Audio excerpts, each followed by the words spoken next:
Welcome back to Jimber Jam Studios. So we met you at the Edmonton Expo. It was a blast. You stood out among everybody with your amazing dress. I'm kidding. Your amazing dress. The dress was nice, but the dragon was what caught our attention. Thank you. The dragon was? I really love Game of Thrones. It was a prop I'd wanted to do for a while. I was at San Diego a few years ago and I saw the girls dressed as Dany with these tiny little dragons. I was like, I want a dragon. So yeah, I'm currently working on the Mark II. I subscribe to the Iron Man school of building things. You do a version, and then another version, and then another version, and then another version, and then Pepperpot slaps you. So this one, I want to reinforce the skeleton in it. It's latex skin with an expanding foam middle, and I like the posability of it, but I had a real problem with walking around the con. The head's right here. It's bobbing up and down the entire time, completely blocking my peripheral vision. So I walked into like more people and tables than I would like to admit, especially when people have like art and stuff on sale. So there's a number of small things, mostly internal things I really want to change about the prop, and that's the nice thing about taking molds is I can do that without having to kill myself. So what's on the agenda today for Drogon Mark II? So this part I'm at for the Mark II right now is because I can reuse the molds from the Mark I, which is fantastic, one of the best reasons to make molds. So today what I'm going to be doing is I'm going to be painting latex into the molds themselves because I like to have a nice thick latex skin. For the Mark I, I did 4 coats of latex and I didn't think the skin held up as well. It tore in a few areas, it was not as sturdy as I wanted. So I'm at 4 coats already on the molds downstairs and I'll be putting another coat on, and I want to get up to 10 coats to really thicken it out. And the biggest thing I want to do is, that I'll be doing today for you guys, the entire body, the wings, they're all a latex skin with polyurethane expanding foam as a core. And the head I want to do as lightweight plastic and solid because there's some changes I'd like to make to it, but most importantly I want to hollow it out from behind where the neck will hide it once it's all attached together, and put LEDs in the eyes so the eyes actually glow. Oh wow. So the head now is going to be straight plastic. Yeah. So it's not going to have a latex skin? No. At all? No, not even a little bit. Okay. It won't be visually distinct because I paint both of them with the same paints afterwards, but it'll definitely feel differently if people touch it. So you're putting your cast now into a pressure pot. Resin is not that heavy, especially relative to air or anything like that, and so it doesn't, on small details, it doesn't actually weigh enough to push air bubbles out. So if you're doing anything with lots of detail or small parts, you're going to get really bad air bubbles in certain areas. So what pressure pots do is basically, it's like a big pressure cooker, but you don't stick food in it and it's not hot. I turn the compressor on, close this up, and get it up to about 40 PSI, and then that forces it down and gets all the air bubbles out. And if you want to do any kind of resin casting, that's really important.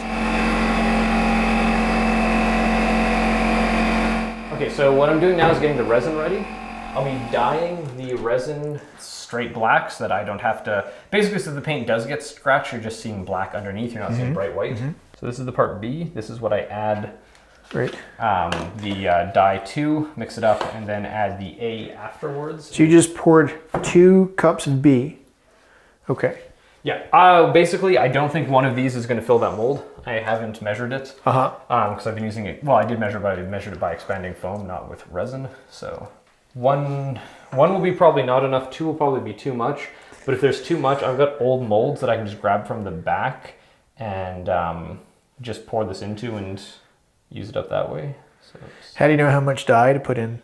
Trial and error? Or? Yeah, trial and error. With this stuff, 7 little squirts per 100 millimeters is roughly enough, but you'd have to go really insanely overboard to like do too much. If you do too little, you'll get just like the natural color of the resin will show through, which is kind of like an off-white. So you'll get like a gray, which still wouldn't be too bad. It'd be better than, pure white.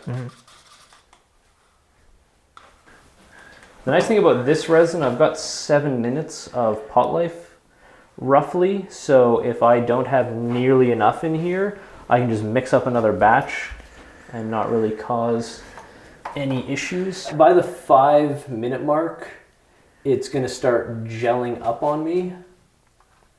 And I think I'm gonna need... This is the first time you're doing a plastic cast of this? Yeah. Yeah, I've just been doing expanding foam. And 1/4 cup of this with expanding foam has always been more than enough. I think I'm just gonna need a tiny bit more. I don't like ever doing less than 50 milliliters because yeah, your casts are so hit or miss whether or not they're actually gonna turn out. So I probably should mention this beforehand, but you can see I've cut a tiny hole there. So that lets me know that, because this is my pour pipe, it goes down and then the main body's up here. This lets me know that it's actually filled to the top on the other side as opposed to there being air trapped. You want to be careful they don't crack, especially when a mold is new. This kind of stuff, you can demold, there's always like a demold time, which means when you can pull it out and it should be hard, and then a cure time, which is separate. The cure time is how long it takes for it to achieve full hardness, full rigidity, all that kind of good stuff. So for this plastic, the demold time is 45 minutes. The cure time is actually 17 hours.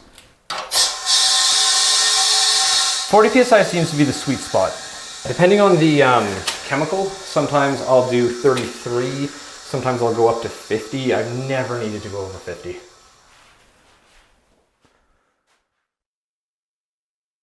Because you're putting so much pressure on it, if I didn't tie those tie straps you guys saw me doing tight enough, it's all gonna have been forced out the bottom of the mold and I would just have a sea of resin. So I'm about to pop this, it's gonna let all the pressure out. That's gonna be kind of super loud.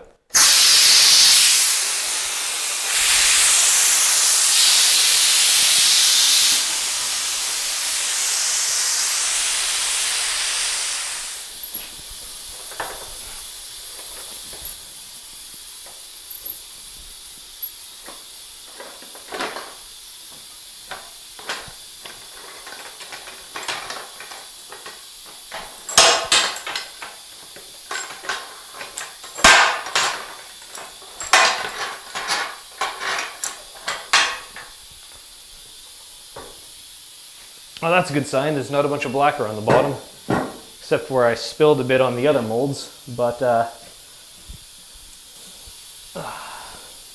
we go. So you can see the solid resin in the mold. That is a very good sign. And we don't have leakage around the edges. Also a really good sign. So let's take the mother mold off.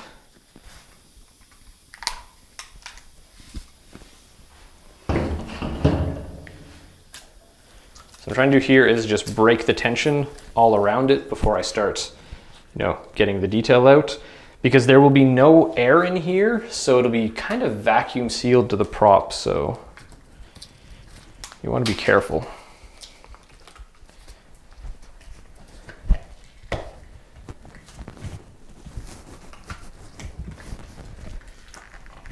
You can hear that delicious, delicious peeling sound.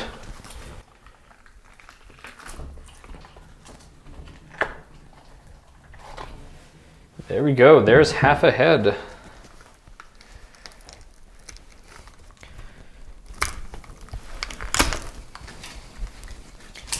Gotta be careful removing the horns because they are relatively thin and we don't want any of the small details to crack. Although this is a pretty strong resin, so there we go. There is our dragon.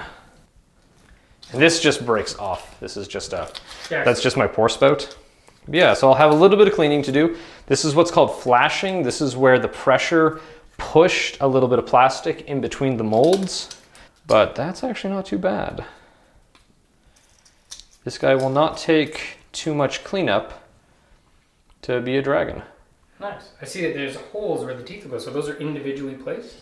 Yeah, so the teeth, they've got the nice little ridges in there, which just prevents, it just gives it a place for when I glue the teeth in for them to actually adhere to. That looks fantastic. So the mouth is a separate piece. Yeah, the mouth is this one.